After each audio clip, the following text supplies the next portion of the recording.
Hello there, one and all. Welcome to Slapendipity, Hobos of Happy Slappy Town. I am Eric, who you may call Eric, and with me is Gibby, who you may call Devon. Hello, everyone. I have a question for Mr. Eric. Hi, Mr. Question for Eric. My name is Answer. You guys can play along at home. We can't hear you, but I will. We be will asking keep score. We will know if Yes. you're lying. Yes, don't lie to us. Or anyone, ever. We'll talk about that later. Okay, Oh, so, jeez. my question for you is, how did you learn your days of the week? I don't know. Monday, Tuesday, Wednesday, Thursday, Friday, Saturday, Sunday.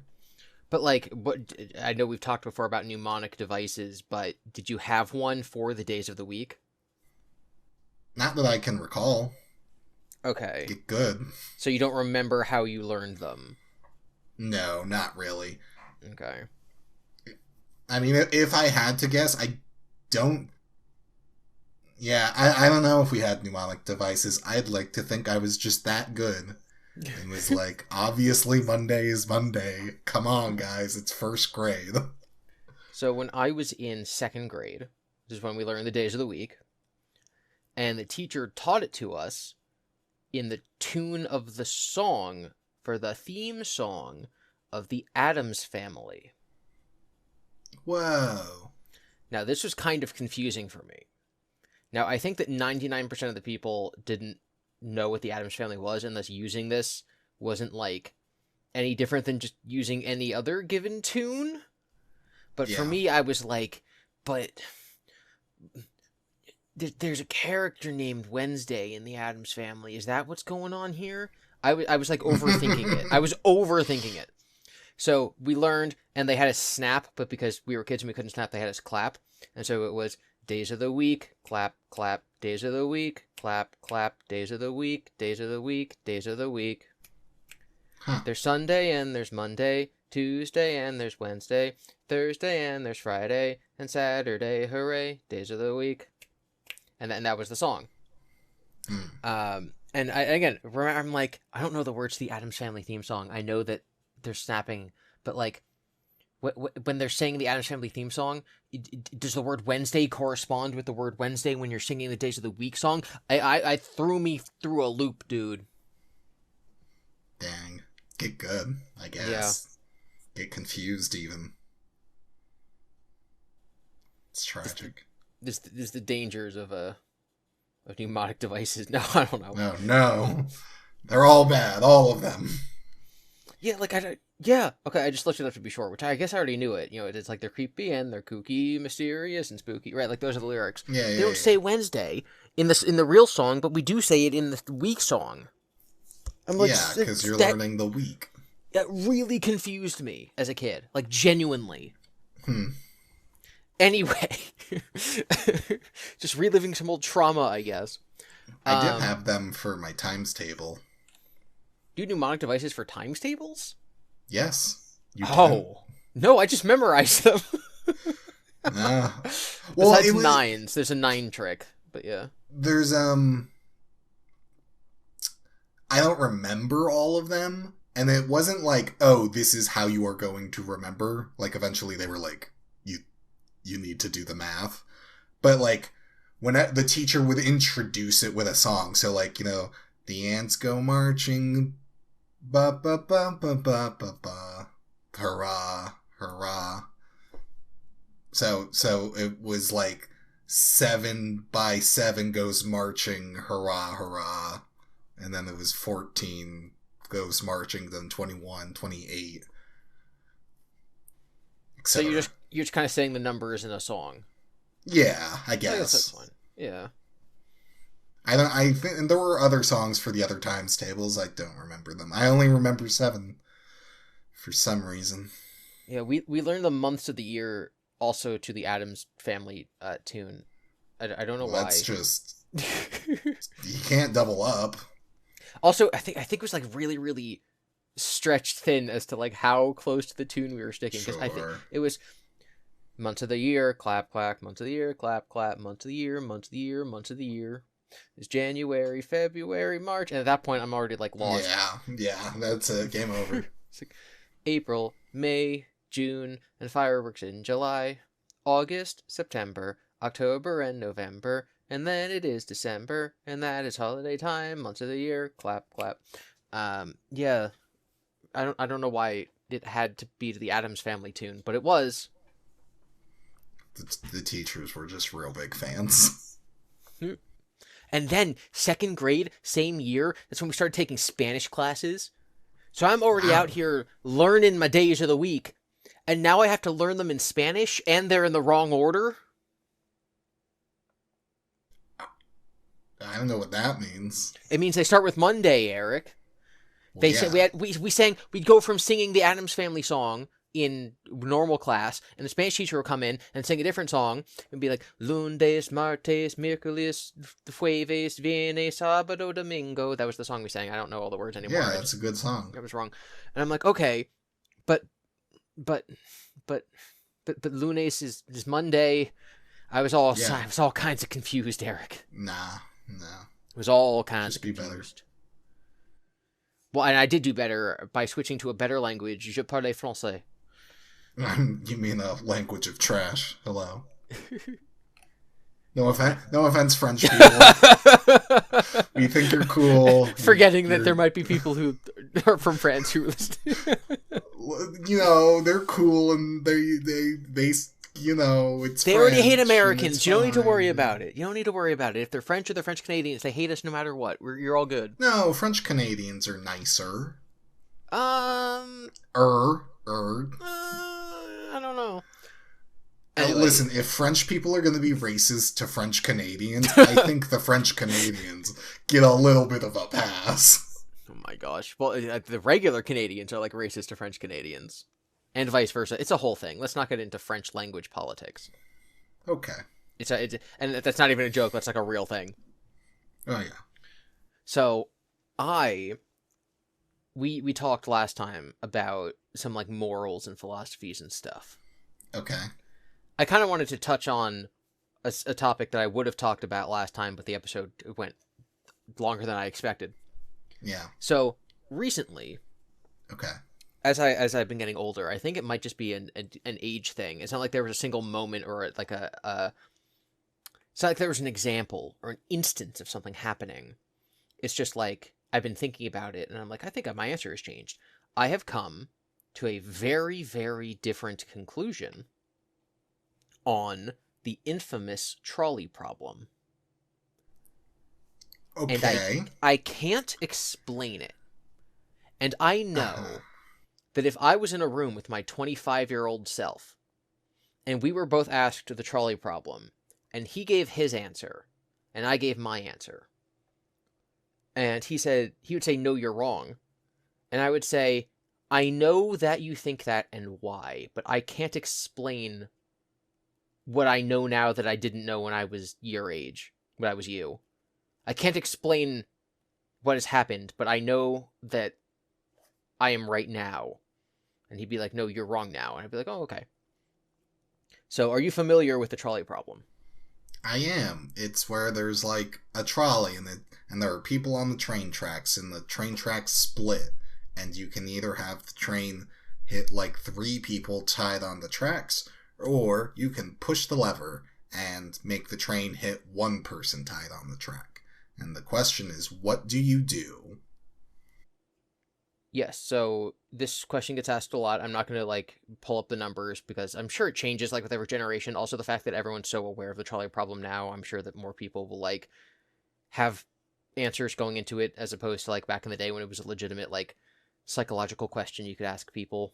But I guess I'll start by asking you, Eric, if you're in front of the trolley problem, what do? You hit the lever and you kill a person. And you kill the 1 person. You change the course of the track. You change the fate of the 6 people by diverting it to the other track. And the logic is that it would only be killing 1 person instead of 5.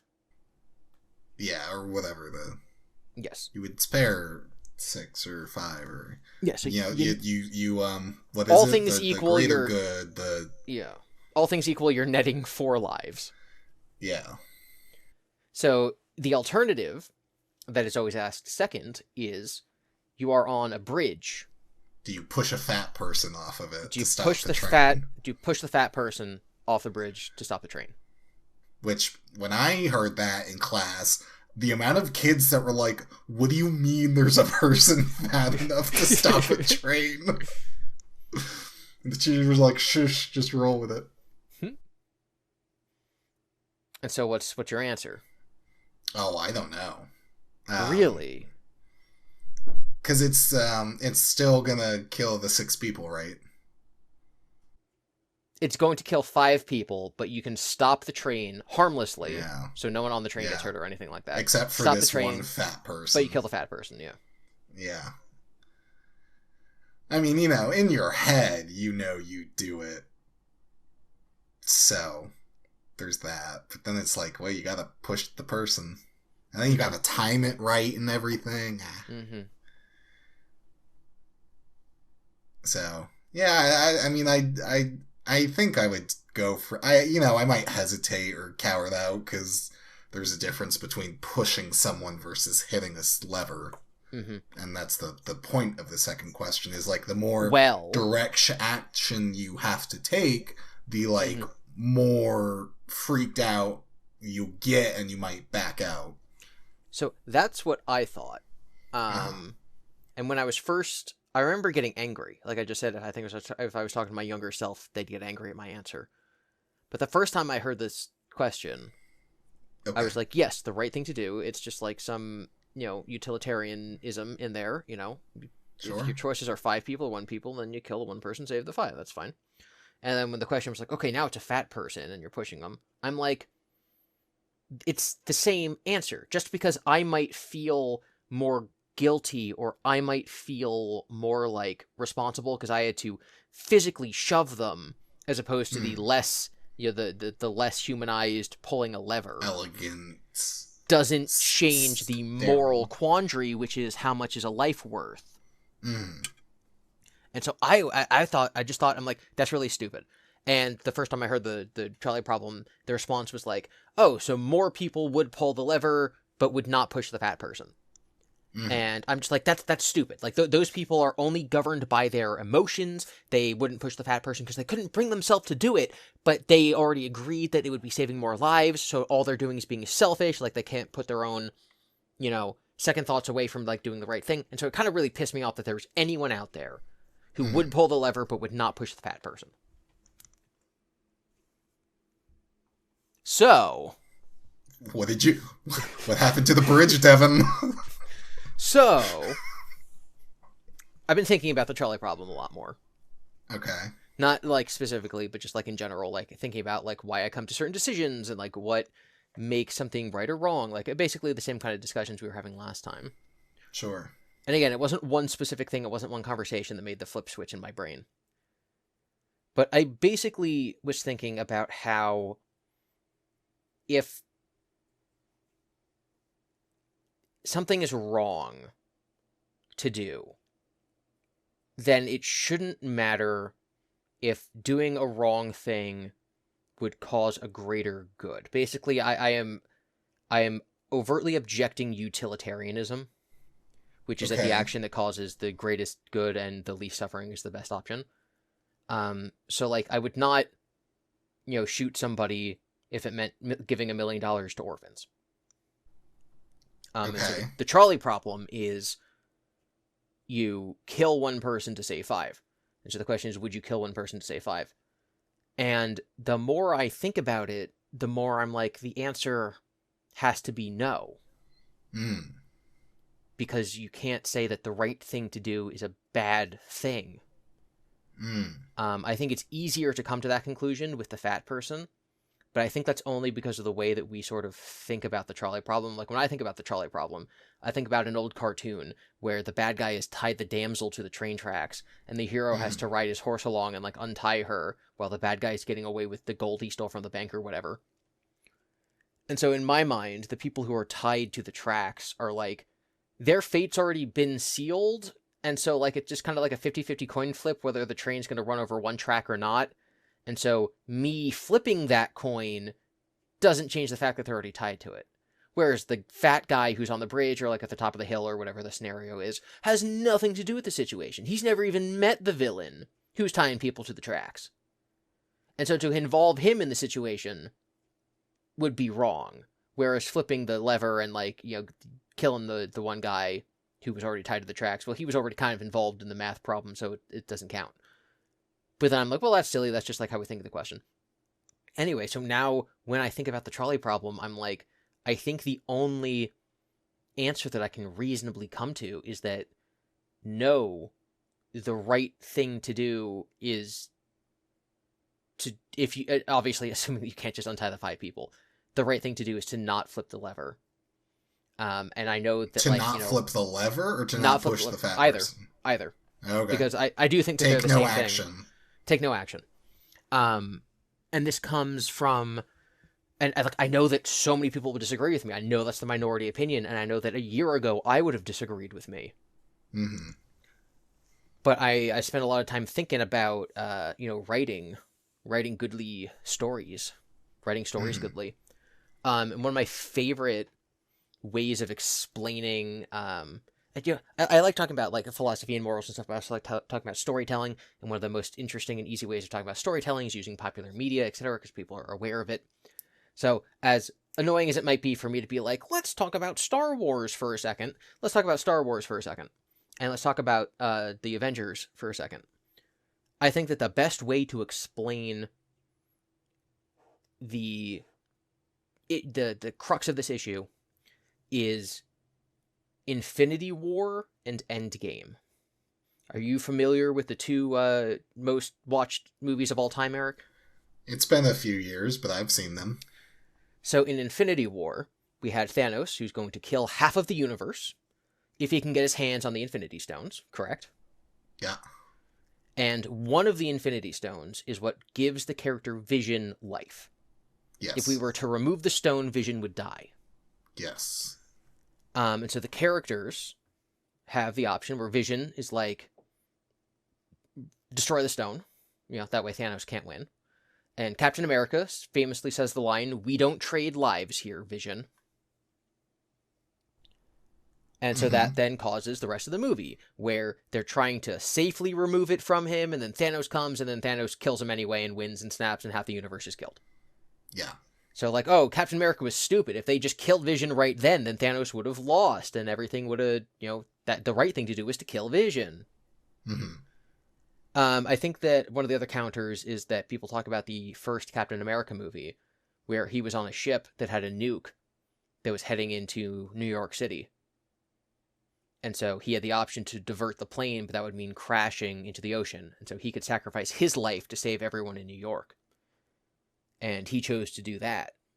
And people are like, oh, well, you can trade your own life, but you can't trade Vision's life. Do you see the conflict there?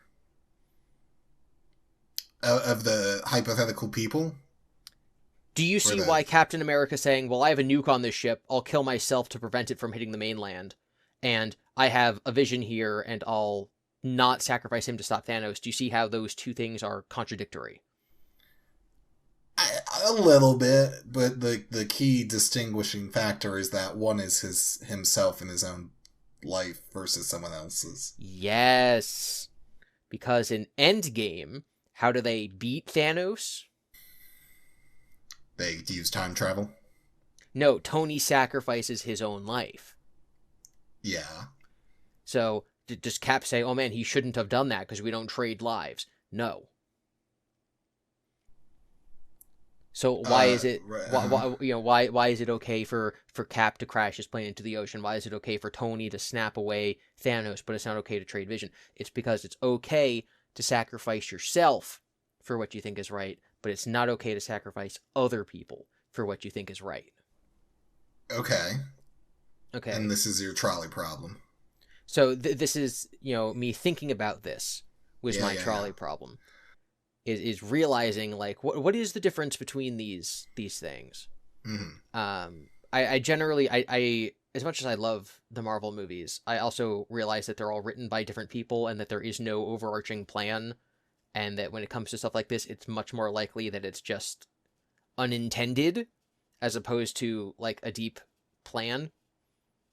that like someone thought through. Whereas with Star Wars, because they were all written by the same person with a consistent vision, it's a lot easier to say, oh, these two situations are similar. The author intended it to be that way.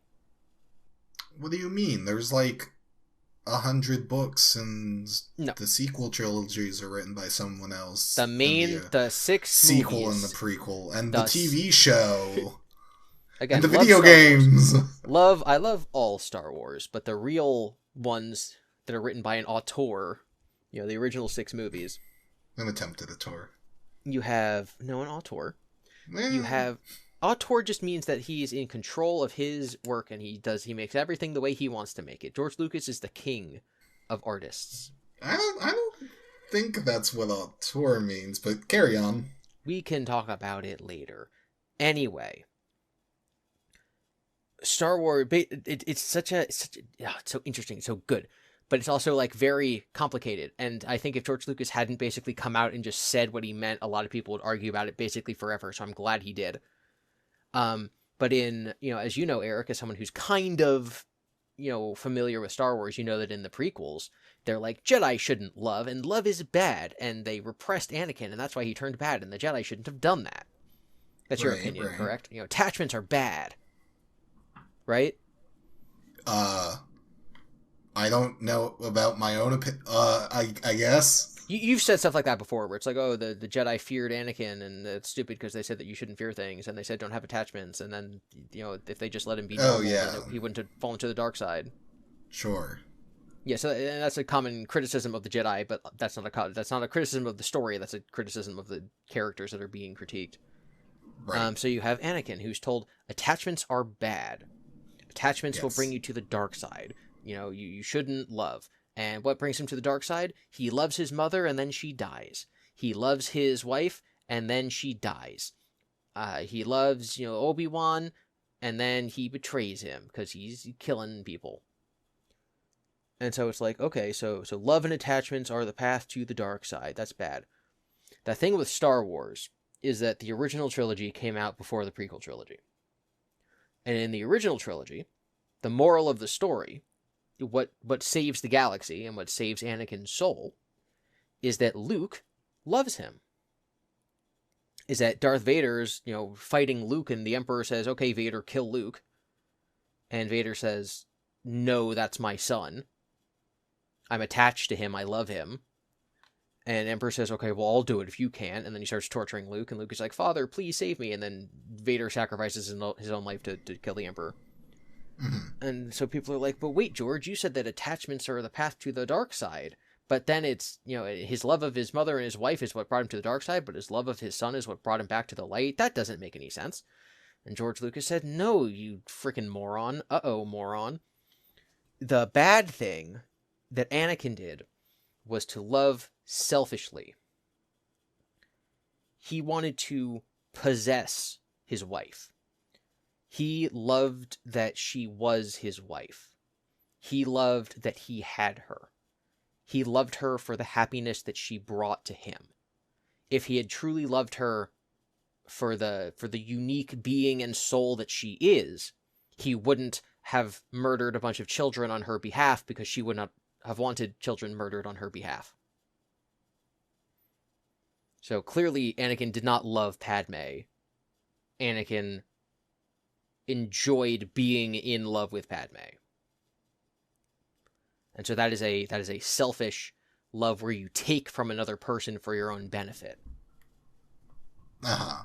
But when he was with Luke, Luke showed him selfless love, because Luke threw his weapon aside and said, it's my principles to not fight people and to practice nonviolence and to be a Jedi. I'm a Jedi like my father before me. That's the line from the movie.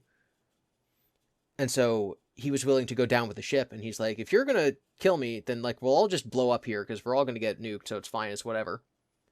And so when Vader saw this, and he realized he had nothing to gain by keeping Luke alive besides the fact of Luke being alive, right? Vader gains nothing if Luke lives, because Vader will die no matter what. So the only reason he would save him is because he values Luke's life for itself, not for what it can give to him. So that's a selfless love. Okay. I want what's best for you, even if it doesn't benefit me anything. That is selfless love. Right. And so George Lucas, was like, the difference is that selfless love is what saved Anakin's soul, and selfish love is what doomed him to the dark side. Because you can fear losing selfish love, but you can't fear losing selfless love. Because you're already not gaining anything from selfless love. Okay. You following? Yeah. Okay, that doesn't, like, blow your mind? Like, whoa, that is an interesting thought and an interesting dichotomy between those two things that people probably feel both of at the same time, especially, like, in their relationship. Because, like, for some, if you're in a romantic relationship, it's like, yeah, there is some amount of, like, jealousy that's healthy and appropriate. Like, you should want to experience the benefits of being with your partner because obviously you enjoy your partner's presence. So, like, yeah, you should if you're dating someone, then there should be times when you expect to just, like, oh, we're gonna have a night in, we're just gonna cuddle and watch TV. It's not selfish to want that, but, like, okay, but, like, is it selfish to want that? And, like, if it is, then XYZ, whatever. So I just think it's such an interesting dichotomy. It's such an interesting, like, this is the two ends of the spectrum. And that in order to explain the minute difference between the two and the very different drastic endpoints that you can reach if you follow one or the other. Again, these two things that are, like, I'm imagining, two little nodes that are just barely not touching. One is selfless love, one is selfish love. They're barely not touching. But if you go along one path, that's symbolized by the dark side of the Force, and the other path is symbolized by the light side of the Force.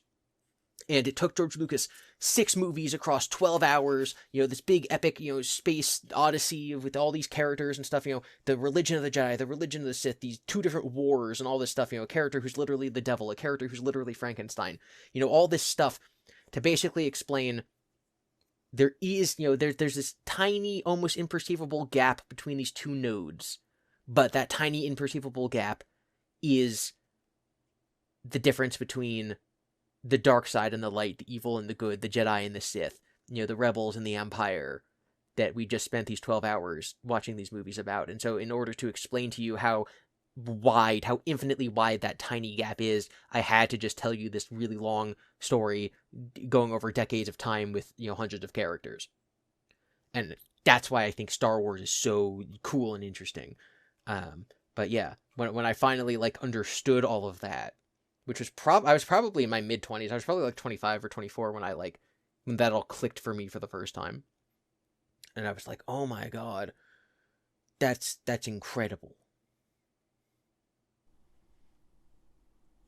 Wow.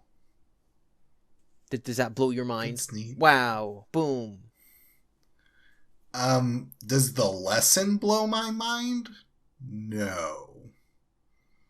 Because I already knew that. So my mind was blown before. Mm-hmm. Does understanding the Force is the difference between selfishness and selflessness blow your mind?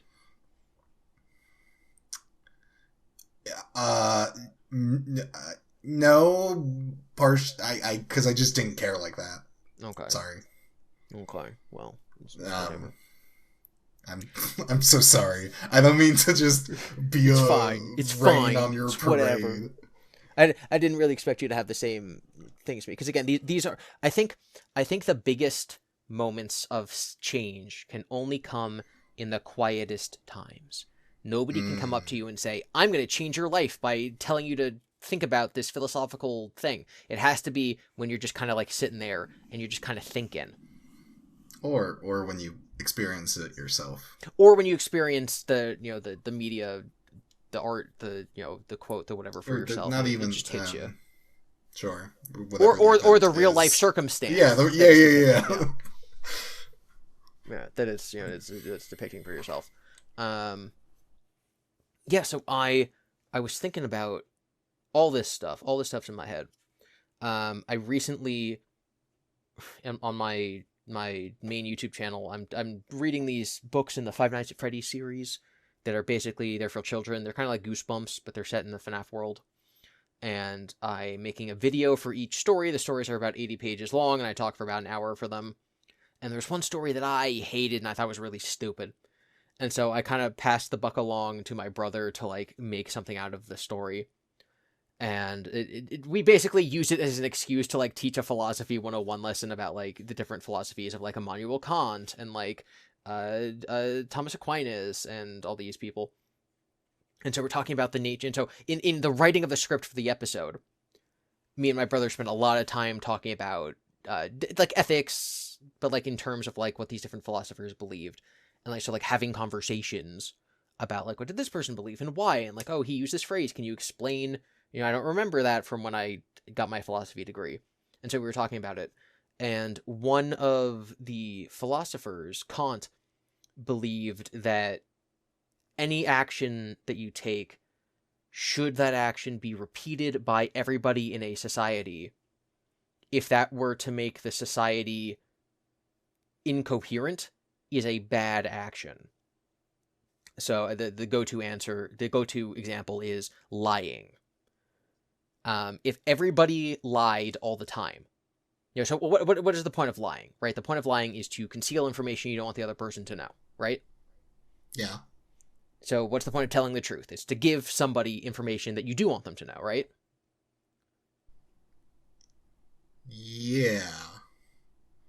So if everybody always had the capability of lying, then you would never know if the thing I'm telling you is the truth or a lie, and thus it would be there would be basically no point in communicating.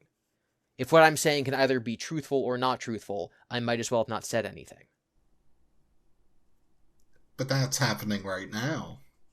Well, no, it's not, because we live in a society in which lying is considered immoral, and thus you can safely expect that I'm not lying to you. Oh, but anyone can do it at any time. Anybody physically can. Anyone can physically walk down the street and stab you. Does that mean that whenever you're walking down the street, you're actively preparing for people to stab you? Well, maybe. Maybe if me and you were in, like, a scary part of the city or something, because we're not used to that. But, like, you know, when you're driving down the street, the person driving the other direction could just cross that white line and hit you for no reason. But, like, you're not expecting that to happen. Sure. I thought the thing was, like, him saying, if everyone does it, then it's bad.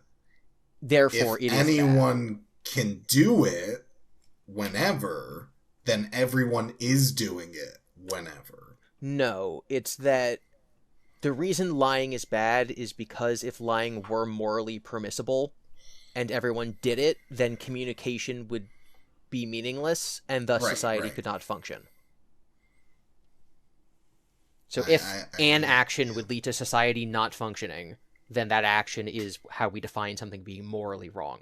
Now, Kant's philosophy has been highly criticized, and it is very easy to pick apart, because it's like, okay, Eric, if a Nazi officer knocks on your door and says, "Are you hiding Jews in the attic?" would you stop and think, it would be morally wrong of me to lie and tell him that there aren't, so I will simply tell him the truth? I would lie. Yes, so so that's kind of like the easy way to disprove Kant, because it's just, like, not a coherent enough philosophy, I think, in most people's minds. But, like, that is his argument. So earlier I said that we would be talking about lying. This is now when we're talking about lying.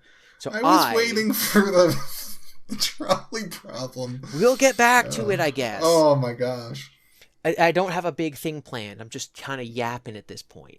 I mean, fair enough. So here's the thing. Here's the thing about lying. What is lying? Lying is me having you believe something that's not, you know, me communicating to you in ways that is not truthful for you to not believe the truth, right? Not believe reality, right? Yeah. So if I were to tell you that I'm holding a piece of paper and the piece of paper is blue, either the piece of paper I'm holding is blue and I'm telling the truth, or it's not and I'm lying, right? Or you're not holding paper. Or I'm not holding paper, but that goes beyond the scope of this example, right? Sure. Okay, so the benefit of you knowing the color of the paper I'm holding is you having a better understanding of the universe, right? I guess. Right? It Sure. benefits you to know what color my paper is, right? I would argue that it provides no benefit because I don't know the color of the paper does not benefit me in any way in the foreseeable future. What if you got a phone call right now and someone said, I'll give you $1 million if you tell me the piece of paper that Devon's holding? Well, yeah, and then that's why I say foreseeable future. I would say that's not foreseeable. Well, again, okay, material benefit might be a stretch, but it benefits you in having knowledge of the truth of the universe. Yeah, sure. It gives I'll you roll with it. It gives you truth of the universe that I think many people in many instances would say that knowing truths of the universe is beneficial. Sure. Okay. So me telling the truth is beneficial to you because you now have a greater understanding of the universe. Sure. Well, okay. Well, so what's your drawback? Well, what's your hang up? The scope is just so big, and like I guess it's true, but it's not really benefiting me in the scope of the universe. It's not materially benefiting you. Do you not see seeking truth as its own reward, as perhaps maybe the meaning of life itself? I don't know. Maybe not. I don't know. I don't. Even non-materialistically, the color of the paper that you're holding is like a nothing burger, if you will. See, I think the difference between not knowing the color of the paper I'm holding and knowing the color of the paper I'm holding, because it's a binary state, it's basically, there's an infinite difference between the two. Sure. The separation between those two things are the size of infinity. It's a massive change. It's the size of color. Yeah. I mean, I see your overall point. I'm just like, it's a color. I'm just not that invested in the color, but I get the point, so I'm saying sure. Okay. Let's keep going. Okay. Me telling you the truth increases your understanding of the universe, correct? Sure, yeah. Me willingly lying to you. Uh-huh. Does that increase your understanding of the universe? No, given what has been presented. Does that decrease your understanding of the universe? Yeah. Yeah, in the context of what you're holding, not that, like, blue paper doesn't exist. Well, I think that you knowing where my left hand is right now would increase your understanding of the universe because you currently don't. Right? It's adding knowledge. Yeah. Okay, remember the episode of Futurama where the big brains are trying to gather all the knowledge in the universe and put it in a big sphere? Oh, yeah. So just imagine that. Your knowledge of what my left hand is doing right now, I'm holding a pen. Your knowledge of what my left hand is doing right now is increasing the amount of knowledge you have as to the history of the entire universe, right? Got it. Okay, so now I'm holding the little hand puppet I have next to me at the desk on my desk. And that is increasing your knowledge of the universe, right? Sure.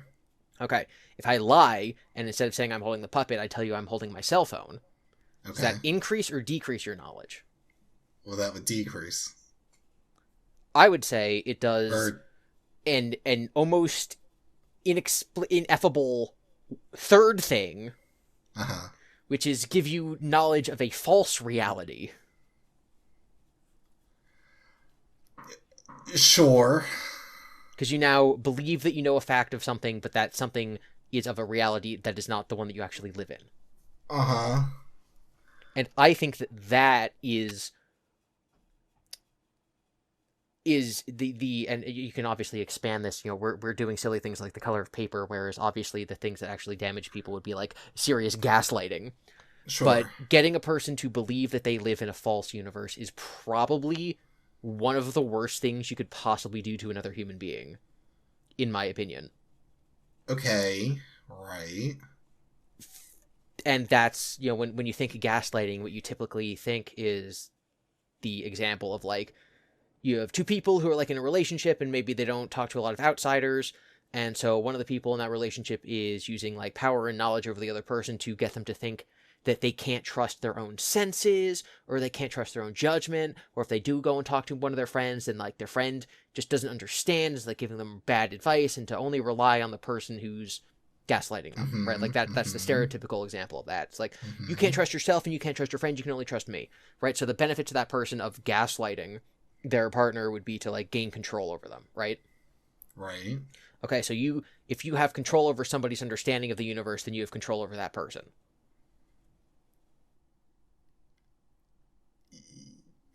Yeah, more or less. Yeah. And lying changes somebody's understanding of the universe. Sure.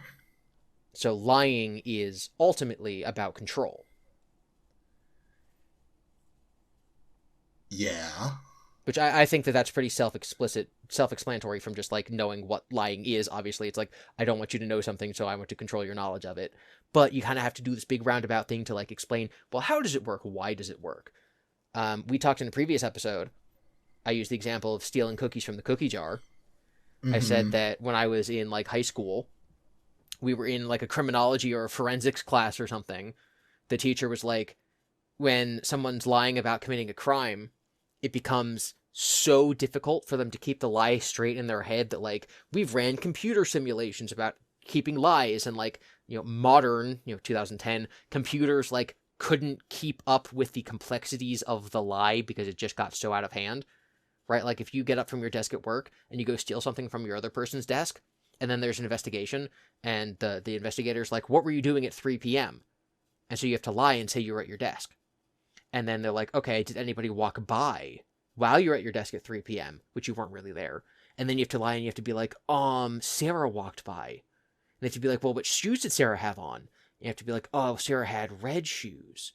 And they have to be like, oh, what were you doing? You have to be like, I was typing an email, right? Like because the universe is infinitely complicated, the moment that you create a false reality by lying, your lie has become infinitely complicated, which is just not something that a human, or again, even a computer, is capable of actually comprehending, right? It's like asking a computer, it's like asking a video game system to render an entire infinite Minecraft map all at once. The computer would explode. There's just not enough RAM. Okay. And so that's why the solution is to just not do bad things. And I think the example, the conclusion that I came to the last time we talked about this is, I was like, if I steal a cookie and I have a principle that I will not lie, and thus if my mom comes up and says, did you steal a cookie? I must say yes, and thus face whatever consequences there are from that action. The result is that there are fewer instances in which I will steal a cookie. Because if I must always deal with the consequences of my actions because I can't lie, because lying creates further problems and is confusing to myself and also creates a false reality, etc., then the benefit of not lying is that I just do fewer bad things that you would lie about to protect yourself from the consequences of. Yeah. And so lying is bad.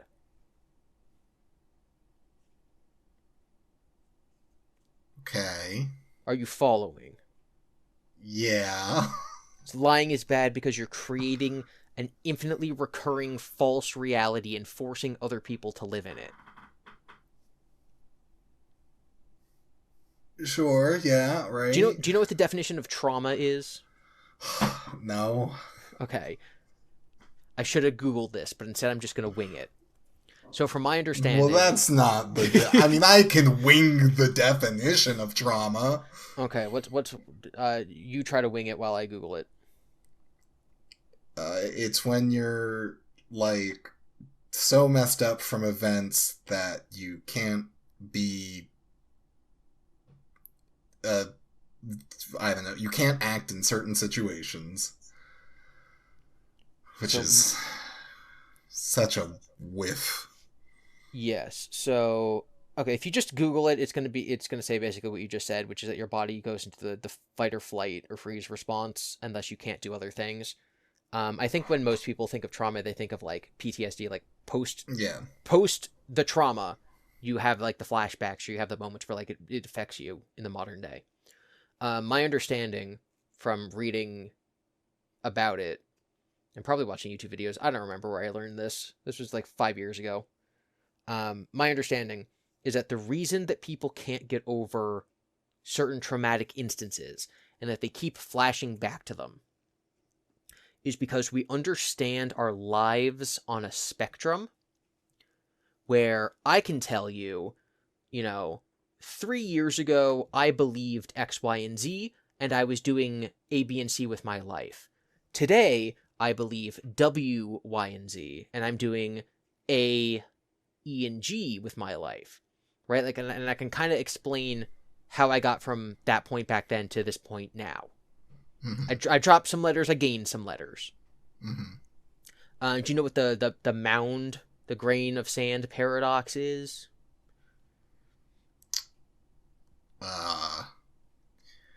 Like taking a scoop of sand out of a thing and over time it'll fill itself in? No. No. Tell me this mound sand. So, how many grains of sand does it take until you have a mound of sand? Oh, who knows? Exactly. The answer is that there isn't an answer. It's like, 1 is clearly not a mound, 2 is not a mound, 3 is not a mound, 4 is not a mound, because even if you stack them perfectly, well, it's like, that's a pyramid. I don't think anyone would call a pyramid a mound. Anyway, when you see a mound, you know it's a mound. But there's never one exact number of grains of sand that make it a mound. So it's like, we understand that there is a spectrum from not a mound to a mound. We just don't know exactly when that fulcrum point is, right? It's not a binary, it's a spectrum, it's an invisible line, right? But we do understand it. And so that's kind of like what you are as a person. The person that you were 5 years ago is not who you are now. You may be completely different. You could have completely different, like, fundamental core beliefs. You could be in the opposite political party. You could be a totally different religion. You could be totally flipped on your most basic moral instincts. But you're the same person. And you may not be able to point to one exact thing, one moment, one, like, fulcrum point that flipped you over to the new person. But you do understand that there was a gradual change, right? Mm-hmm. Would you say that that's, like, the typical way that people change and grow and whatever? Yeah, sure. They gain experiences and that shapes them into whatever. So the idea is that what makes things traumatic is that something happens that changes a lot about a person instantly. That in one moment, the person, on one side of the event, they are one person, and on the other side, they are a drastically different person. And this actually can be expanded out not just from one person, but actually to like the entire world, right? Like, I think that people say that COVID and then even like 9/11 were like traumatic moments in the world because, and one moment you were one thing, and then the next moment everything had changed. Mm-hmm. And the reason that that's traumatic is because when you as a person think back on your life, there's just one spot. I'm going to call it a fulcrum, right? Like a thing that bends. There's one spot where you lose the continuity between the person before the event and the person after the event. There's no continuity between those two people. It's no longer a spectrum of colors like the rainbow where each one bleeds into the next. There's a sharp spot where everything changed. Mm-hmm. And so that's why you keep going back to that moment, is because you can't comprehend. You can't fully take in and accept what happened because you're no longer the person you were before it happened. And the person you are since it happened is only defined by the fact it happened. It's almost like you were born and the first thing that you did was experience the outcome of that event. Sure. And so those two people are drastically different, and so you can't square that circle. You can't understand that moment. And so it's like, in order to try to figure it out and create that continuity of self within yourself, you have to keep going back to that moment and like, oh, maybe if I attack it from this other angle, I'll figure it out. And so you keep reliving the traumatic moment over and over and over and over again in order to understand it. And this is like on a subconscious level, right? It's not like you're sitting there and you're like, let me stop and think about the day that my leg got crushed by a forklift, right? You're just like, you keep thinking back to it because your sense of self is almost threatened by it. Okay.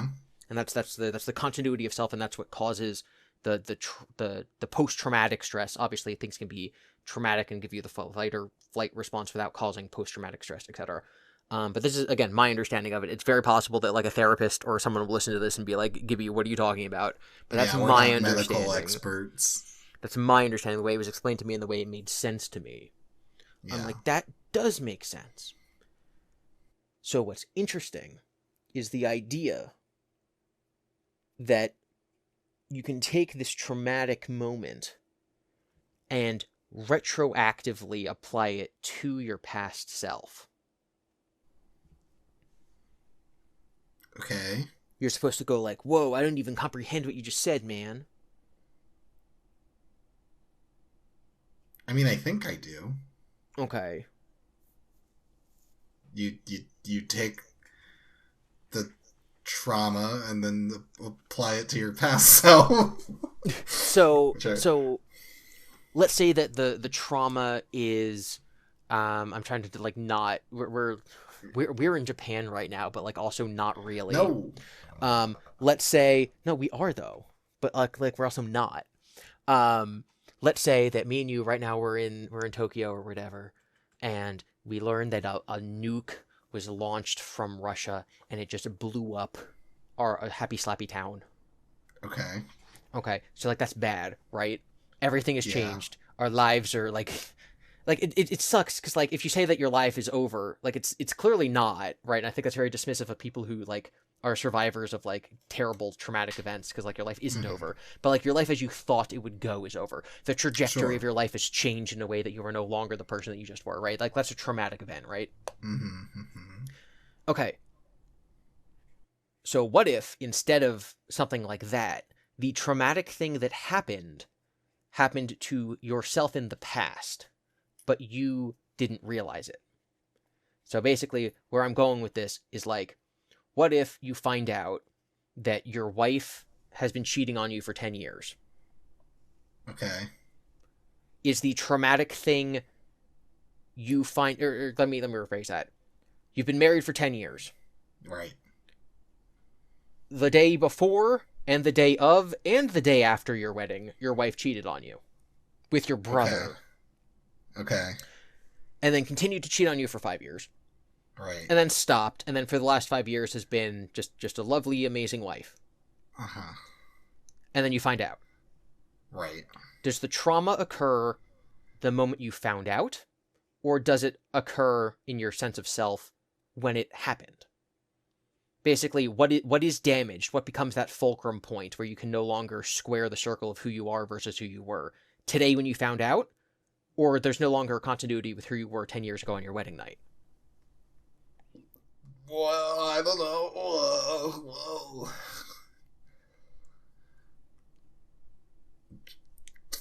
Shrug. Shrug. I'm gonna say the lie started before you were even married by a day, but yeah, and so then the foundation of it was built off of that lie. Yes. So, we're in Japan and Happy Slappy Town gets nuked. The fulcrum, the moment of trauma is when the bombs fall. We're married for 10 years, but for the first 5 years of that marriage, I was cheating on you. The fulcrum, the turning point of that trauma is all 10 of those years. Right? Right. Yeah. So we have this thing that's like, again, when it comes to trauma, it's supposed to be like, oh, it's this one moment that everything changed. And then you have this idea of like a false reality, right? Okay, yeah. Because you were lied to, right? So you're living in a false reality. Right. And so the traumatic thing is discovering you've been living in a false reality. Okay. And so it's almost like a double times multiplier of you being harmed. It's the false reality and the trauma compounded. Mm-hmm. It's like literally, it would feel like you just lost 10 years of your life because the person you were before those 10 years is gone. Mm-hmm. The person you were during those 10 years never existed. And then the person who you are now started just now. Mm. So that kind of thing is even more damaging than just a single moment of trauma. Mm-hmm. And that can only happen because obviously trauma can be an accident. It can be like you find out that, like, oh my god, I'm not going to say any like specific things. I don't want to, like, speak evil into the world. But like, oh, my ex relative, insert relative here, has cancer. It's like, oh, that's a horrible thing, and it's going to change my outlook on life, and maybe I'll like, oh, how could God do this? Or like, oh my god, but he was in such good health, I can't believe I'm going to lose him, like, etc. Right? Like, there's lots of reasons that people have issues with like stuff like that, but that's just random. But a lie can only be purposefully inflicted on you by someone else. Mm-hmm. And obviously in this case, like, the lies will hurt more based if like how much you trust and like love the person telling you the lie. In this case, obviously, it's your spouse and your brother in this instance. So it's and like you. Oh, and me. I guess me. I'm your wife in this example. Yeah. I kind of lost the metaphor there for a second, but yeah. So it's like, okay. So I'm like thinking about all this stuff, and I'm like, based on all these different scenarios I'm thinking of, the worst thing I could possibly do to you is lie. Yeah. The lie is worse than the cheating. It's like a bonus multiplier. Yeah.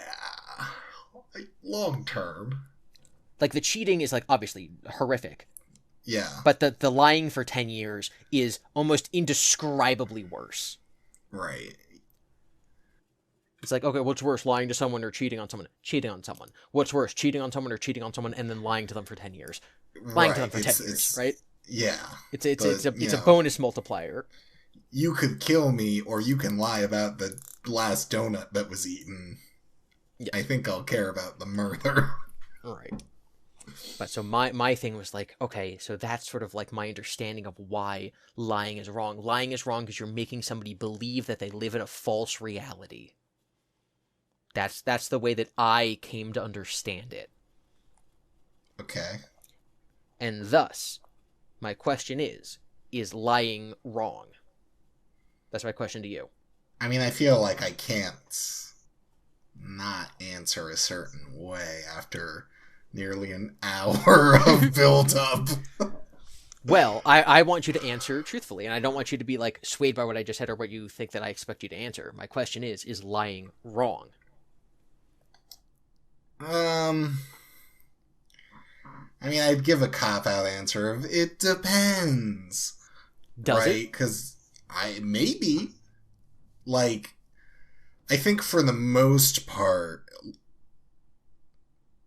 when people lie to you and you love and care about them and they love and care about you, it's usually in service to protect you in some way. Mm-hmm. Then you have to think about, does the protection that you're trying to offer outweigh the harm that the person would be receiving from the truth? Is someone telling me my nose looks funny more harmful than them lying to me for 20 years, and where I learned the secret that they think my nose looks funny? Shrug. So here's my... But then... Here's my conclusion, and it basically comes down to, I think the question itself is flawed. Okay. I don't think that lying... I think asking, is lying good or bad, moral or immoral, etc., irrelevant. Okay. Lying is creating an alternate... what was I saying? Was I saying universe? Reality. Reality. Lying is creating an alternate reality. It is. So the question is creating an alternate reality for this person to exist under good or bad? And that's when you say it depends. Because is creating an alternate reality for my spouse to live under where they think I'm a great husband good or bad? Well, that's bad because I'm doing it for my own benefit and to their detriment. Is creating an alternate reality for this Nazi to live under, where there are fewer Jews in the area for them to hunt down, good or bad? Well, that's good. Mm-hmm. So when you lie to the Nazi at your door about the Jews in your attic, you understand you are creating a false reality for them to live under, but then are saying it is good for them to live under that false reality because it will lead to them harming fewer people. Right. So I think that the easiest way for anyone to think about something like, is telling a white lie good or bad, is for that person to think, is it good or bad for me to trap this person in a false reality? That's the simplest way I can put it. That's so extreme. I think and that's why I love this conversation. Because to me, that just makes so much sense. I'm like, I wish someone had explained this to me when I was 5. I would have gotten it way sooner. I understand it, but, like, to me, the simpler thing is telling the truth gonna hurt them? Yes or no? And are you comfortable with that? Well, so is hurting, is it permissible to hurt people? Well, I think the answer is yes. What? Like a Nazi at your door looking for Jews. Wait, what? It's permissible to hurt them. By lying. Or in general, I guess. I would say in general. My scenarios are like, there's a child and they ask if their teeth look funny and you go, no. Yeah, well, and that's, again... Or you go, yeah, your teeth do look funny, little Timmy. I think it was last episode when I said something like, principles only work if you apply them in all circumstances. Was that this episode or last episode? Last episode, I think. So it's like, the principle needs to apply whether or not we're talking about the color piece of paper in my hand or, like, dealing with a Nazi knocking on your front door, because, like, those are, the extremes. A life or death situation and a literally meaningless situation. I don't know, man. But it's got to come to the same point, which is that the point of living is to explore reality, and by creating false realities, you are impeding other people's understanding, and you should only do that if you mean to hurt them. I think that doing that is worse than I would rather be punched in the face than lied to. So if someone wanted to hurt me, they should lie to me. So when I eat the last donut, and you ask where the last donut is, I should just punch you. No, you should tell me the truth. But I'd rather you punch me than lie to me. Because then what if I spend time looking for the donut? What if I'm then suspicious of all of our other friends who I haven't asked yet? What if I'm like, wait, did I even get 12 donuts? Am I crazy? Was there a donut at all? I'd rather be punched.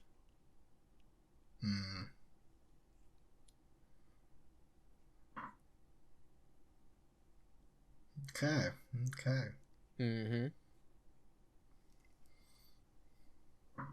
So, you thought about this recently and it makes sense now? How long were you lying to people, creating false realities without understanding the implications? Almost 30 years, I guess. Oh. Again, I think we talked the last time we talked about lying with the cookie jar scenario, which I think is like I was in like high school or whatever. I forget when we had that conversation, but I said, and when I was in high school, I came to this conclusion that like lying is bad because it complicates your own life if you have to keep up a lie. And thus it's just simpler not to do it, and also has the added benefit of you do fewer bad things if you have to face the consequences of your actions because you can't lie. Right? That's the thing I said last time we talked about this. Yeah. This time, it's been more of a, like, living under a false reality is so damaging, and lying creates a false reality, and that's why it's harmful. Yeah, I guess. Yeah. It's kind of interesting to me that it takes you this much to get there, when I'm just like, they would be sad if I lied to them, so I won't. But I think that what you're doing when you have that thought is unconsciously doing the calculation that I just spent an hour articulating. Yeah, perhaps. And I'm not saying that I don't do that unconsciously. I'm saying I want to know why, and so I understand where... I want to know when the pile of sand becomes the mound. But that's a pointless task. We already know that. But you can get closer to figure out, well, this one is a mound and this one isn't. So that, like, it helps create the upper and the lower bounds, even if you'll never really find it. I guess, but you could, like, play with the sand instead. Would you believe it if I said that, like, the reason that I was coming to, like, having these epiphanies was because I was watching a lot of Dragon Ball? I feel like that tracks, but I don't know how. I don't Unless really... you're lying and you were watching No, Family Guy. no, I wasn't lying. It's a lot of these. I think we've determined at this point that, like, I spend a lot of time thinking about this stuff and you don't, and that's not like a good thing or a bad thing. It's just a thing. Yeah. Which is why we have a podcast, so we can talk about the differences. Whoa. But me thinking about, like, watching it, I think a lot of fandom discussion on Dragon Ball always comes down to, like, the morality of the actions of the characters, because almost every character in the show at one point was a villain. Literally every character besides Goku was a bad guy at some point. And his son. All of his... And Gohan, yes, who was a child. But all of his friends are redeemed villains. Yeah. And so it's like, okay, so obviously a big moral of the show is that, you can change. Right. And so another argument that, like, the fandom has is, like, is Goku a good person or a bad person? And they pull out this quote from the creator where he's like, Goku is not a serial killer. Wow. Oh my god. I don't know why I said that. Goku is not a superhero. I don't know how I said serial killer. Oh my god. Oh my god. Oh my god. The quote is, Goku's not a superhero. Okay. He is a serial killer. No. Goku's not a hero. He is selfish. He only fights because it's what he enjoys doing. He's not, like, he's not Superman. Superman doesn't want to fight, but will fight to save people. Goku wants to fight for the challenge of it, to have fun. So and it's such an interesting thing, because you have half the fandom going, like, Goku's not even a good person, and then you have the other half of the fandom, or, like, the other half of the conversations you might have, where people are like, the moral of Dragon Ball is that almost everybody can, like, be redeemed, and, like, even, like, the really, really bad people can, like, turn good and, like, do good stuff if they're shown friendliness and kindness. It's like, okay, so basically if you follow these two things to their extreme, then the only bad person in Dragon Ball is Goku. Because Krillin and Yamcha and Tien and Piccolo and Buu were all redeemed, but Goku's not a superhero, he's selfish, so he's the only bad guy. I guess. Well, so I just think that's an incoherent, like, conclusion to come to, but that's the conclusion great. that you would seemingly come to were you to follow these two lines of thought. And I'm like, where are people going wrong in here? This is interesting. What's going on? See, but I think people get... I didn't say Vegeta. I don't know why I didn't say Vegeta. Continue. Lols. I think people get too hung up on certain things and aspects, like... the answer I would give on what is Goku is he's selfish, and that's, like, the number one thing. And, like, he's not a superhero, but he's also not a villain. He's just selfish. And, like, you can see that he, like, learned lessons, like, when he is a child, and spoilers for Dragon Ball, I guess, and Dragon Ball Z. Like, he turns into a gorilla and he kills people on accident, and that really messes him up, and he's like, I don't want that to happen anymore. So he takes action to try he tries for that to never happen anymore by cutting off his tail and blowing up the moon, maybe. So yeah, it's been a minute since I watched OG Dragon Ball. I'm not gonna... Yeah, so he accidentally kills his grandfather when he's in the big ape form. He doesn't know it's him. His friends, Yamcha and Bulma, figure out it's him because he turns into a great ape in front of them. Yes. Goku doesn't realize that he's the one who killed his grandfather until he sees Vegeta transform in Dragon Ball Z. Sure. He doesn't realize that he killed his grandfather until the first arc of Dragon Ball Z, which is crazy. Well, they lied to him to protect him. Yes, they did. Isn't that interesting? But yeah, I do love, I think that a lot of the stories that are most popular, especially ones that last for decades and decades, like Star Wars, like Dragon Ball, they're popular because they hit at something, the core experience of, like, living in the world with, like, people. Especially, I love if they crossing cultures and crossing countries and stuff like Dragon Ball and Star Wars do. But it means that they're telling stories and grappling with questions that are still meaningful to people decades after the questions themselves were posed, and in ways that are still relevant decades after the stories were originally created. And so I do love, a lot of people I think will like, look down upon or they'll like, do like, oh, poo-poo, like that's silly on like pop culture. But I think that looking at the stories like that survive and become mainstream for so long is actually one of the best ways to understand people, because it's kind of like a cheat code where it's like, okay, people love Star Wars, so Star Wars must be saying something important about culture. I don't need to look at every single movie ever released and independently determine which ones say the best things about culture. It's the ones that are popular, because otherwise they wouldn't be, like, by definition, they wouldn't be popular if they didn't speak to the masses. Yeah, I could overall agree with that, I suppose. There's, people are asking questions, and those questions are relevant, even hundreds of years later. Yeah. Yeah. Some of it's just fun. Yeah, so, like, when you ask me to lie to our audience and make them not know that we're recording these before we leave for Japan, I just think Devon. that's a bad thing, No, there's a difference. We have to keep up the illusion, the false reality. Listen, it doesn't hurt them that we have an air of knowing what we're doing. Sounds like a gaslighting to me.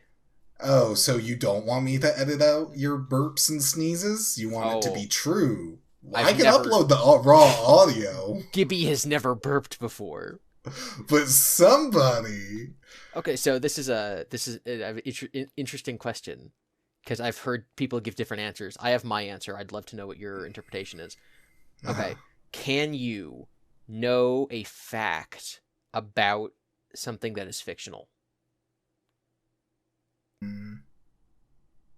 I guess so. If like all of the rules and facts are given, and nothing about it changes, and nothing will change, then yes. I agree. Yeah, like Riku's hair in Kingdom Hearts is silver or white or whatever you want to call it. It's silver. Sora's hair is brown. That's not gonna... I mean, those are very tame facts, but like... Yes, but I have had, discussions, conversations, etc. with people who, if you were to ask them, like, okay, factually, what color is Riku's hair? Their response might be, Riku doesn't exist, and thus there are no facts about him. Oh, well, that's... How do you have a conversation about story? I agree, which is why I sort of think... So this is what's interesting to me, right? And this is kind of like why this whole lying, alternate creating reality thing is so like important. Because to me, I almost think that fiction, that these other realities are equal to ours. Whoa. And thus, it is important to always be, to consciously create an effort to be in actual reality. Because it's almost like they are real. You can know facts about false realities, and you can know facts about real realities, and thus it's important to be in real reality.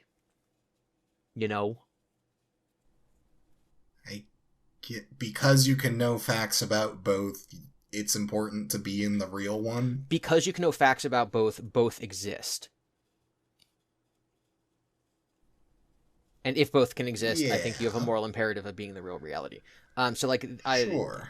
There are people who are everyone has, that's his, that's your truth, and that's his truth. That's your reality. You create your own reality. I'm like, no. There's one reality. There's one reality that we live in, and that is the truth, and that is the one that we should be searching for answers in. And it is easy to fall into false realities, and many people might want you to enter into false realities. But it is almost your duty to stay within and to learn about actual reality. So what I'm hearing is you're going to read Don Quixote and you're gonna come back with a book report. About, like, fighting windmills? Because he believes windmills are dragons and Well, beasts and he stuff like that. reads so many fantasy books, he believes reality is a fantasy. Yes. Spoilers for Don Quixote. So- Gosh, people are going to be so mad at us, and they're going to be I was extra just mad getting to the that spoiler chapter. warning is going to be after the thing we said. I was just getting to that chapter. You ruined it. Now I know where this windmill stuff is going. Oh, no. They're dragons. Yeah, I think people have a lot more power over what reality they exist in than they know, and I think it's extremely morally imperative to stay within actual reality. And I think it's very harmful, again, there's people out there who will be like, oh, you need to, like, live your truth. And I'm like, no. And this also, I don't want to turn this into, like, a religious thing, but people will say that, and I'm like, well, no, because, like, for all the stuff I've just said, like, I think there's only one truth, and, like, there's only one reality you have to live in. And that's when I was like, oh my God, when, like, Christians say that, like, God is the truth and the way, that's kind of like what they're saying, is like, there's one objective, overarching reality, Yeah. one perspective. What is the real, if I can form my own reality and you can form your own reality, which one's real? The real one is the reality formed by God. And I'm like, oh my God, that makes sense, right? Like, it's almost like I backwards engineered this concept that, like, if there is one thing that matters, it's the thing there is one thing that matters. In this instance, let's call that one thing God, and that one thing is what all of reality is. And I'm like, oh my God, that's what people mean when they say that, like, God is everywhere and God is everything. Like, I'm understanding these concepts. Now, does that mean that I'm gonna run out and be like, hey everyone, there's a man in the clouds, his name is God and he loves you? No, but I do now comprehend that, like, what religious people mean when they say, like, God is everywhere, God is everything, God is the truth and the way and the light and the whatever. I'm like, that's what they mean. They mean that, like, you shouldn't lie to people because the meaning of life is to understand the universe around you, and the universe around you has, a logic to it. And, like, oh my God, wait, that's what logic is. Logic is understanding the universe. That's why it's logic. Oh my God, I get it now. Boom. Mind explodes. So you're kind of right, but in Catholic Mass, I am eating Jesus when I attend it, so... That is true. You're wrong. That is true. You know what I found out? And What? this is kind of silly. So one of our friends who, like us, was raised Catholic, he went to... he was working on, I think it was Christmas Eve, and so he gets out of work late, and he was trying to go to Mass, but he was late, and so he just goes to the church next door, and he thought it was Catholic Mass, but it wasn't. It was like Presbyterian or something. And he was texting me, and he's like, "It's so weird," but, like, not, like, weird in a bad way. I'm not, like, making fun of, like, non-Catholics. Sure, but to him, he was just like different. Yeah, he's like, they don't have wine, they have grape juice. And I'm like, grape juice? What? And my mother, who's Presbyterian, is like, yeah, no, we don't use real wine. I'm like, what do you mean? Yeah, the children might drink it. Yeah, I'm like, that is so, like, what are you talking about? You don't have real wine. But you saying that just now, like, oh yeah, we eat Jesus. I'm like, yeah, and we drink wine. I'm like, wait, most Christians don't drink wine. That's so... Well, you drink blood. Let's be clear. You drink grape juice. You drink blood. Well, that's why they don't use wines, because they don't think that it literally, like, changes into blood or whatever. Oh, yeah. But it was fascinating to me. I'm like, wait, I assume most people I meet aren't Catholic and are either some other form of Christian or just not religious at all. And, like, they like, there's just this big thing that I didn't know, which is that non-Catholics use grape juice. Very odd. I do want to circle back Uh-huh. to the living your own truth thing. Yes. Because I think what people mean, and I can be wrong, I haven't hung out with people that have used this phrase, I think, when they're like, go live your truth. It's in the context of, do I do one thing or the other thing? Or, like, do I pursue this goal or not? And it's like, well, you gotta go live your truth or your reality or whatever. And it's like, well, you do the thing for you that you want to do. Or, it's in, like, a future context where the future hasn't happened yet. So,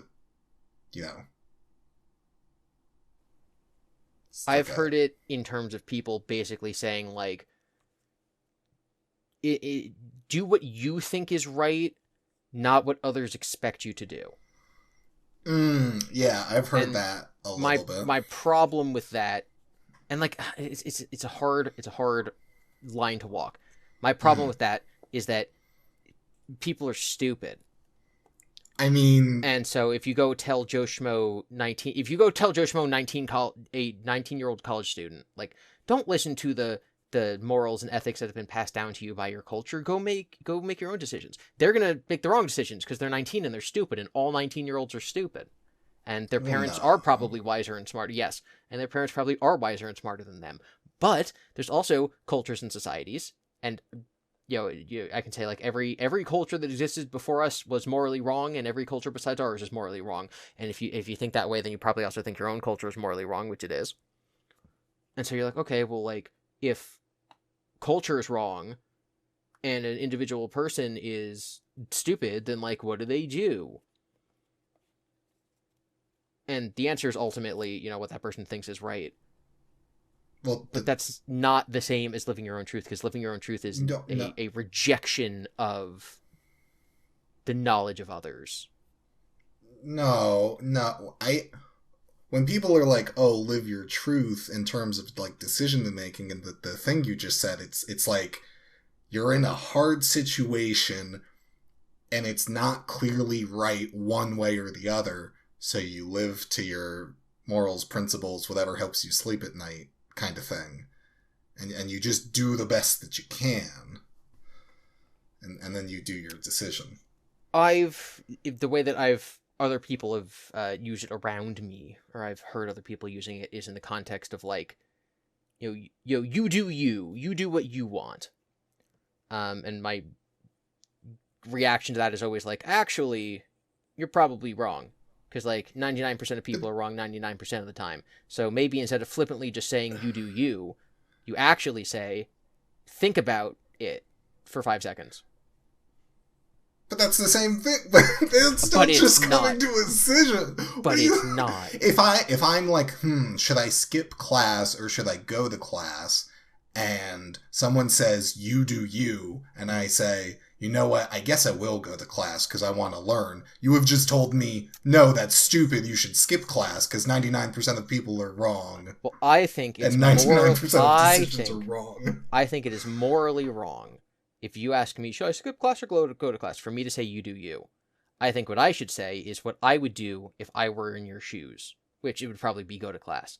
And if you want to ask me, and I give you my answer, and then you ask our friend George, and he gives you his answer, and then you ask your brother, and he gives you his answer, and you ask your mom, and she gives you her answer, and you ask Reddit, and they give you their answer, and you ask the stranger walking down the street, and they give you their answer, and then you take in all of these different opinions, and then from that formulate your own,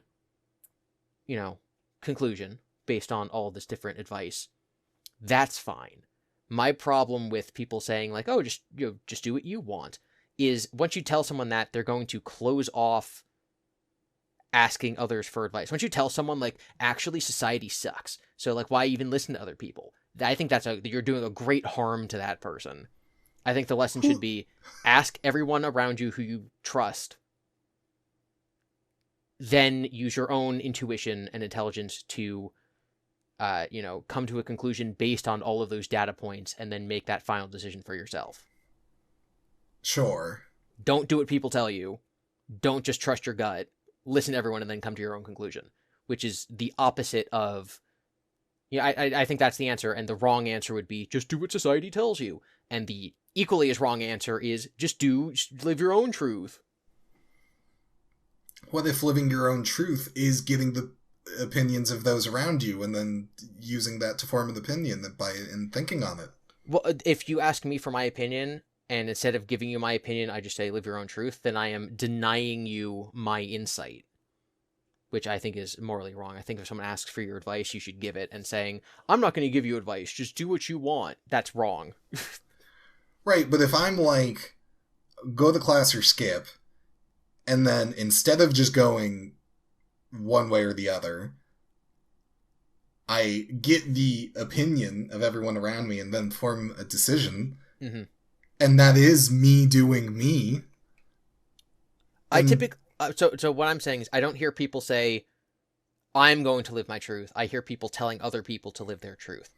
So if you came to me and you said, I don't know whether to skip class or not, my options are, yes, you should for X reason, or no, you shouldn't for Y reason. If my response is, you come to the decision yourself, then I'm giving you no data points, and thus I'm actively harming you.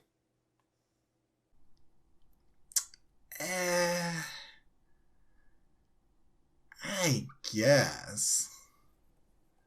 Like, if someone asks you for advice, Eric, edit out that burp. Don't let them know. Don't let them know that I just burped. Oh, it's, it's staying in. If I ask for someone's advice, and their response is, no, I'm not going to give you my advice. Sure, yeah. Then, like, what the heck?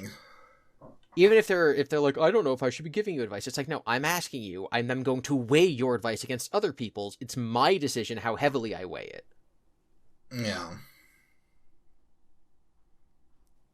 Which is why you should always offer advice, and why you should always make yourself available to be asked for advice by people who are, like, younger than you. Younger or less experienced than you. This is Teacher Gibby signing out.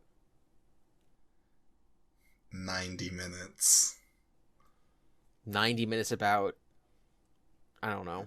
It was just a monologue. I'm waiting for it to loop back to the trolley problem, which you said it would. Well, again, I didn't say I had a grand plan for a loop. Just that I was thinking about all these issues, and I've come to a different conclusion than I had a few years ago. No, and like, I'm aware. It was all of these things, and it's like me understanding now why lying is bad, as opposed to the understanding I had 4 months ago, or whenever 8 months ago, whenever that was that we had the original cookie jar discussion. I'm just saying, this problem. Episode, you started with the trolley problem. Yeah. We strayed from the trolley problem. I asked, are we getting back to the trolley problem? You said yes at some point, and now I've been living a false reality for 37 minutes or however long. There's a difference between lying and being wrong, which I do think is a very important thing to bring up. Convenient for you all of a sudden. And it's, well, now I am no longer... It was no longer a lie, because we did bring it back to the trolley problem, because you brought it up again. Because I did it! I retroactively... You were supposed to do it. You were the chosen one. You were my brother. I loved you, but then you cheated on me with my brother. Wait. How could you? Oh my gosh. So what have your thoughts been on any of this? I don't even... well, so the reason I cared about the trolley problem was I was just gonna be like, to the question of, like, the ends justifying the means, and your answer would be no. The means do matter. Yes. Yeah. I know inherently I've always been against the ends justifying the means, but again, that kind of goes back to the, like, oh, if I kill one person, then I can save 1 million orphans. It's like, well, I don't know if that's good or not. Using the specific instance of the trolley problem, just because it's low numbers that humans can comprehend, right? It's 5 and 1. Yeah. And it's such a direct, like, it's almost like it's a circumstance you can, like, see yourself actually being in. And so it's, like, not that crazy to stop and think about, like, what would you actually do? Mm-hmm. But it's also, like, impersonal enough to be like, it's just switching a lever, ha ha ha. Yeah. But yeah, no, I think that it's very interesting to me that, like, I'm very confident in my answers, and yet I'm not confident in my ability to explain them to my past self. Well, you're a stubborn person in every instance, I think. Am I? I think. I know y'all say that. I was really hoping you were going to say, am I again? Am I really? Because I spend so much time questioning everything I believe about everything all the time. Yeah, and I think doesn't mean you... I think when people call me stubborn, I think they're... Let's say that you false reality. No, it's like you give me data to, like, change, you give me input data that theoretically should change my outlook. Right. But if I've heard that input data before from other people, or I've read 299 pieces of input data, and thus yours is only 1 out of 300, then the amount that will change me is small. And I think that most people don't think about things as much or as long as I do. And so the amount of influence that your input data has on other people's perspective is more than it does on my perspective, because I'm really anal about this kind of thing. And I do spend a lot of time worrying and thinking and wondering about these issues. So it's not that I don't consider it. It's that it is a smaller amount than it would be to most other people, and I come off as stubborn. Yeah, but and then, I mean, I don't know. I'm not gonna sit here and be like, have you changed your mind on every opinion you've had? Oh, I've changed my mind on every opinion I've ever had. Which I also think, before I was saying, like, all 19-year-olds are stupid. When I say that, what I mean is that I don't have the same opinion I did when I was 19 today about anything. In the last 10 years, I think I have 0 of the same opinions. That's wild. And I still do. And thus, all 19-year-olds are dumb, and will hopefully... Because it's like, if you don't... If you believe when you're 30 the same things you did when you were 18, either you were a genius then or you're stupid now, and I just think there's a greater chance that there's a stupid 30-year-old out there than there is that there's a genius 18-year-old out there.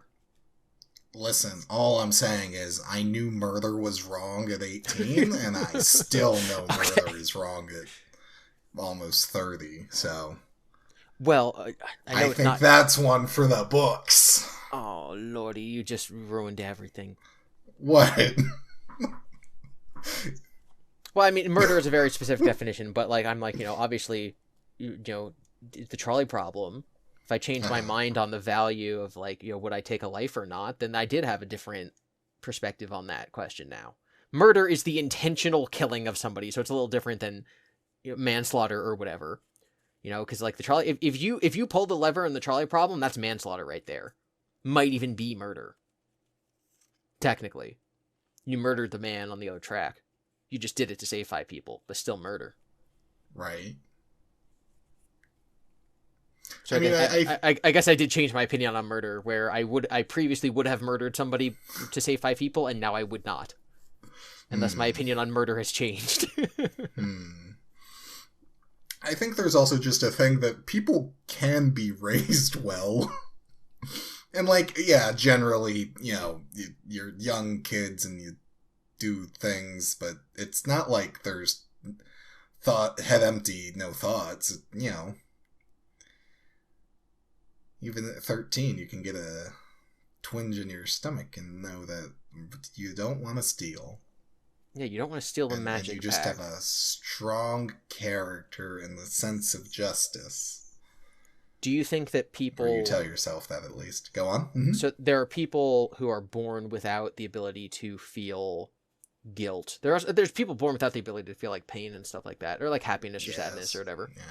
Do you think that they can be morally good if they're only doing it because they're quote-unquote, like, told to, or they quote-unquote are logically understanding why it's wrong as opposed to feeling guilt? Can you be good if you don't feel guilt? Yeah. Like, there is a certain amount of, like, you were a bad person and reformed, or you were gonna do a bad act and you stopped yourself, and, like, the experience of going through that and understanding why and how and blah blah blah. But I wouldn't, like, and so to then call that person a good person, but then to have this other person who never wronged in a society or whatever, and, like, be like, well, you're not a real good person. Like, that just seems kind of gatekeepy on what is a good person. If my parents told me, hey, never lie, I said, okay, and I never lied, as opposed to me right now, who we've spent the last 2 episodes talking about this kind of thing, and we come to the same conclusion where we don't lie, which are we both doing the right thing, or is only one of us? Because one of us had to actually think about it and come to a logical conclusion, whereas the other one just innately didn't do it. Or is one of us wrong because one of us came to the conclusion ourselves, whereas the other one's only doing it because they were told to?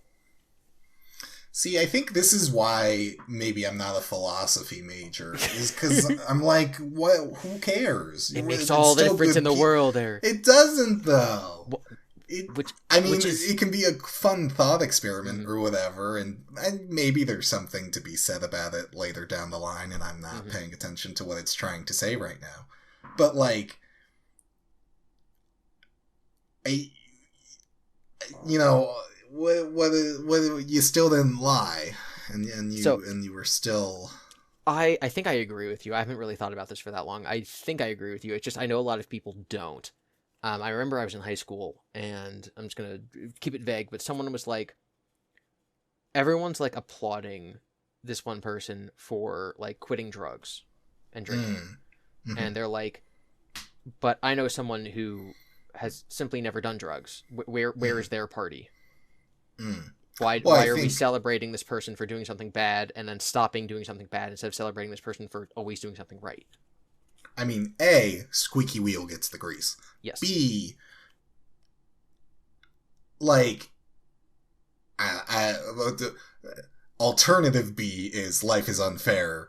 Well, yeah. Unalternative B is like, it's not the people applauding and praising them for, like, doing bad and then not doing bad. It's about, like, overcoming struggle and, like, learning the hard way and making it to the other side and them fully understanding that now. Well, it seems like we are rewarding the people who, quote unquote, had to learn the hard way how to do something, right? Like, situation where little Timmy is told never to lie until he never does. Yeah. He sees other people lying, and then they later in life have to realize that lying is wrong. And he's like, well, wait a minute, but, like, I was never, given anything. I've been doing it right since day one. Why do I not get a leg up? Why do I not get celebrated? Why do I not get, XYZ? Why can you do things wrong and then not only not be punished for them, but actually be rewarded when you stop doing things wrong? Gosh, this isn't a religious podcast, but this makes me think of a Bible story of the prodigal son. Oh, yes. Yes, of genuinely. Like, your son went out and partied and wasted his inheritance. I've been a good worker here all along, actually. Yeah, so for people who might not know the Bible story super well, there's a father and he has two sons, and the older son leaves and, like, goes and does debaucherous things, and then many years later comes back, and the father welcomes him back with open arms and allows him back into the family, and the younger son is like, dude, WTF, like, I stayed with you the whole time. And then the father's like, yes, but he came back. I'm like, yeah, and that is such a great story. And I think that the overall point that I was coming to was that, like, the person who never did the wrong thing, like, yeah, okay, they never got their sober party, but they never hit the lows of the people who did the bad thing who then had to come back from it. Right? Like Billy, who never, I think I'm changing his name, he used to be Timmy, who never lied, never had to face the negatives that come from fooling yourself or fooling others, or, those kind of dark, deep, bad places. And so, yes, he doesn't get a party, but he also never had to experience what it's like betraying someone you care about. And so, would you rather get a party, or would you rather go through life knowing that you've never betrayed the people you care about? That's not a rhetorical question. I have betrayed everyone I have ever. Would you rather... Okay. I am Eric, lying. I am creating a false reality. I have never betrayed anyone. Right now, I will throw you a party or give you a button that will erase all of those wrongdoings. Which option do you pick? Oh, no. Wait, how is this the same question? Because the answer is that little Timmy's reward was never having to deal with the negative ramifications of lying. Sure. Even if it appears like, he... and I think in our society we might say something like, that person slept around. Like, they quote-unquote got to have a lot of, different sexual partners. Or that person quote-unquote got to have a lot of epic, rager parties. That person quote-unquote got to, to have the euphoria of all these drugs. Or that person quote-unquote got to know what it's like to have a bunch of money because they stole it from a bank. And you get it. You will read Game of Thrones. And the honest person who never did those things doesn't get the pat on the back celebration of stopping their bad ways, but they also don't get the negative feelings of knowing that they did those things. No. Or also doing those things. Yes, which I think are inherently bad, unless it's actually a good thing to not do them. Honesty is its own reward, question mark? Whoa. Look at us being parents without being parents. But we're podcast hosts, Eric. What's the difference? Oh my gosh. Our listeners are our children. I think there's also the thing which... I'm joking, I swear I'm joking. Yeah, you better clear that up. I think one of the other things, and like it's, I think, human nature, right? Be salty, jealous, envious, whatever you want to proper word is. Mm-hmm. And like, have your feelings, but it's also like, they get a party for doing wrong and coming back, and I never got a party, and it's like, well, you can throw your own party. And you don't need to, like, keep comparing your life to someone else's and be like, well, the world's unfair, and I hate it here, actually. You can make your own celebrations and do whatever. I guess you won't have the people responding and cheering in the similar way, but people show up for parties, You can make your own happiness in life. I think that maybe next episode we can talk about happiness, because I have a lot to say about it. Oh my gosh. I have a lot. We have maybe 3 more episodes live from Japan. What, Devon? To record live from Japan. Why are you lying to them? 3 more episodes to pre-record before we leave. And so maybe in one of them we can talk about my opinions on happiness and why happiness is dumb. Oh. That sounds not fun. No, it's good. I've thought about this one way more than I've thought about lying. Lying, I don't even know what that is. Happiness, that I can talk about for an hour.